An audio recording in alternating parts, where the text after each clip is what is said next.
Hollywood executives are tasked with making massive decisions that shape the film industry, but sometimes they get horribly wrong.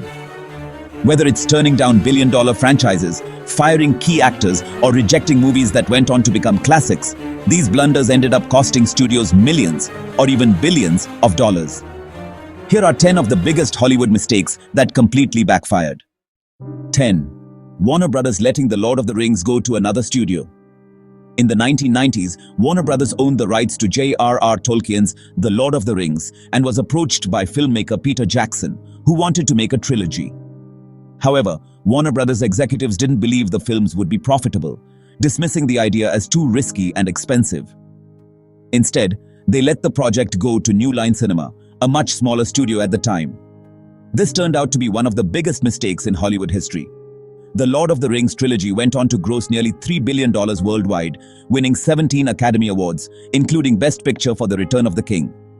It became one of the most successful franchises ever, while Warner Brothers sat on the sidelines, missing out on box office revenue and decades of merchandising profits. 9. Universal selling the rights to Marvel superheroes.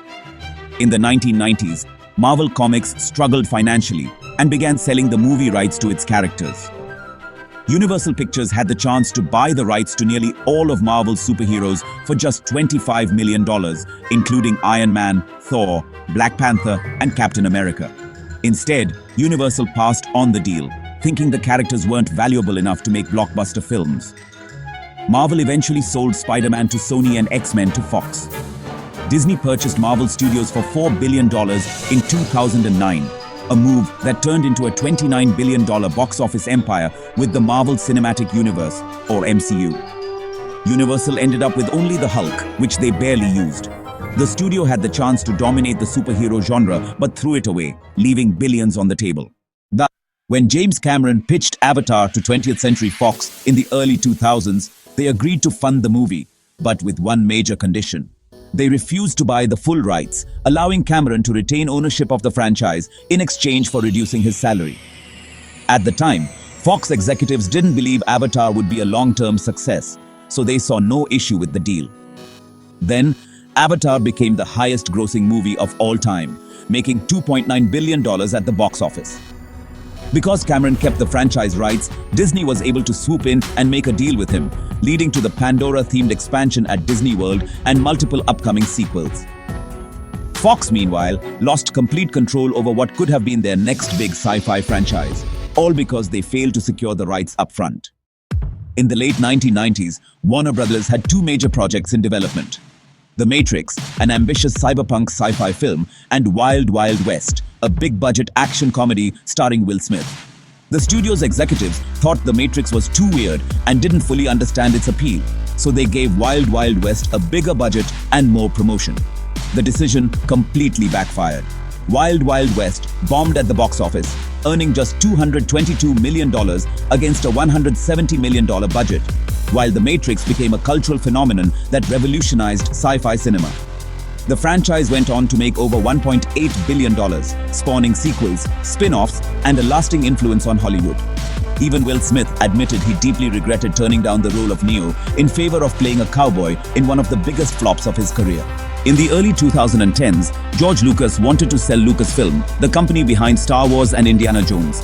He initially approached Sony Pictures, but the studio wasn't interested in taking on such a big project and feared that Star Wars wouldn't be profitable in the modern era.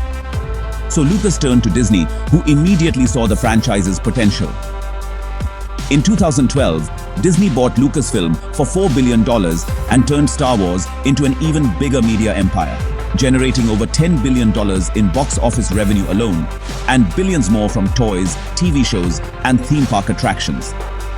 Meanwhile, Sony was left watching one of the most profitable franchises in history slip through its fingers, proving that their fear of Star Wars being a risky investment was completely misplaced. By the way, if there's any topic in this video that catches your eye, just comment down below and let me know if you want me to make a separate video on it.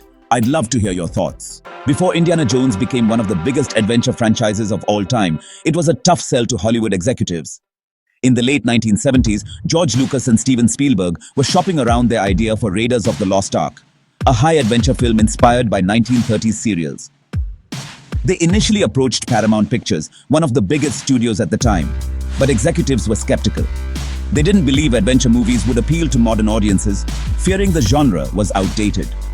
Additionally, Spielberg had a reputation for going over budget after the costly production of Jaws, 1975, and Close Encounters of the Third Kind, 1977, which made Paramount hesitant to trust him with such an ambitious project. After Paramount hesitated, Lucas and Spielberg pitched the film elsewhere, eventually partnering with Lucasfilm and Walt Disney Studios to bring Indiana Jones to life. The gamble paid off in a massive way. Raiders of the Lost Ark, 1981, was a massive box office hit, earning $389 million worldwide, the equivalent of over $1 billion today when adjusted for inflation. It spawned multiple sequels, a TV series, theme park attractions, and one of the most recognizable characters in film history. By the time Paramount realized their mistake, it was too late. They had missed out on one of cinema's most lucrative and beloved franchises. Fox executives failed to understand the potential of Firefly, the space western TV series created by Joss Whedon. Premiering in 2002, Firefly had a unique blend of sci-fi, western, and character-driven storytelling that immediately gained a small but devoted audience. However, Fox made several key mistakes that sabotaged the show before it had a chance to succeed. First, they aired the episodes out of order, confusing audiences and making it difficult to follow the overarching story. Then, they gave it an unpredictable Friday night time slot, which was notorious for low ratings. Finally, the studio barely promoted the show, treating it as an afterthought rather than a major network investment. As a result, Firefly was cancelled after just 11 episodes, despite glowing reviews from critics and passionate fans. However, the show's cult following only grew after its cancellation. DVD sales skyrocketed, and fans launched petitions to bring it back.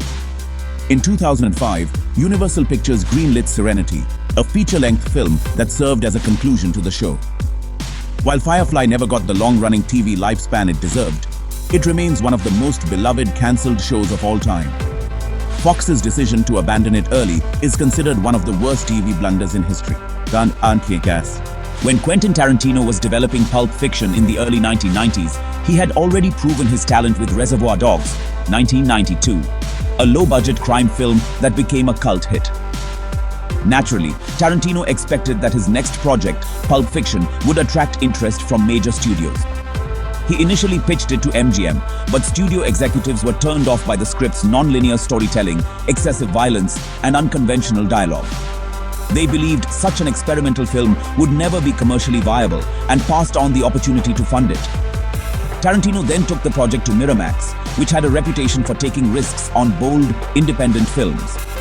Miramax took the gamble, and it paid off beyond anyone's expectations. Pulp Fiction became a cultural sensation, grossing over $200 million worldwide on an $8 million budget. It won the Palme d'Or at the Cannes Film Festival and went on to be nominated for 7 Academy Awards, winning for Best Original Screenplay. The film not only revived John Travolta's career, but also cemented Tarantino as one of the most influential filmmakers of his generation. MGM's decision to pass on the film cost them millions in box office revenue and the chance to be associated with one of the most iconic films in modern cinema. In the late 1990s, Pixar and Disney had a strong partnership, producing some of the biggest animated hits of the decade, including Toy Story, 1995, A Bug's Life, 1998, and Toy Story 2, 1999. However, behind the scenes, a rift was growing between Pixar's Steve Jobs and Disney's then CEO Michael Eisner. Jobs was frustrated with Disney's strict control over distribution and profits and their insistence that Pixar films be labeled as Disney Pixar rather than recognizing Pixar's independent brand. In response, Jobs decided to sever ties with Disney in 2004, planning to take Pixar's future films elsewhere. This nearly destroyed Disney's animation dominance. Without Pixar, Disney animation went into a downward spiral, releasing a string of underperforming films like Home on the Range, 2004, and Chicken Little, 2005. Meanwhile, Pixar thrived, releasing Finding Nemo, The Incredibles, and Cars, which dominated the box office. Disney quickly realized they had made a catastrophic mistake. In 2006, they bought Pixar outright for $7.4 billion. Putting Pixar's John Lasseter in charge of reviving Disney animation. The acquisition saved Disney's animation division, leading to the success of Frozen, Tangled, Moana, and Zootopia. Had Disney not rectified their mistake, it could have permanently lost their position as the leader in animation. Perhaps the most infamous Hollywood blunder of all time happened in 2000, when Reed Hastings, the co-founder of Netflix, approached Blockbuster with an offer to sell Netflix for just $50 million. At the time, Netflix was a small DVD rental-by-mail service struggling to gain market share. Hastings believed merging with Blockbuster would help both companies grow, as Netflix could handle online rentals while Blockbuster dominated physical stores. However, Blockbuster executives laughed Hastings out of the room, thinking that online streaming and rentals would never replace brick-and-mortar stores. Fast forward a decade, and that decision completely destroyed Blockbuster. As streaming technology improved, Netflix shifted from DVD rentals to digital streaming, eventually becoming a multi-billion-dollar entertainment giant. Today, Netflix is worth over $200 billion, producing some of the world's biggest TV shows and movies. Blockbuster filed for bankruptcy in 2010 and closed almost all its stores. The company that once dominated home entertainment missed out on the biggest shift in media history, and their $50 million rejection of Netflix became one of the worst business decisions ever made. Wow, you guys have made it till the end of the video. And remember, according to YouTube, the best way to help the channel in the algorithm is to watch another one of my videos right after this one. So go ahead and check it out. Thanks for sticking around. See you soon. Until then, peace.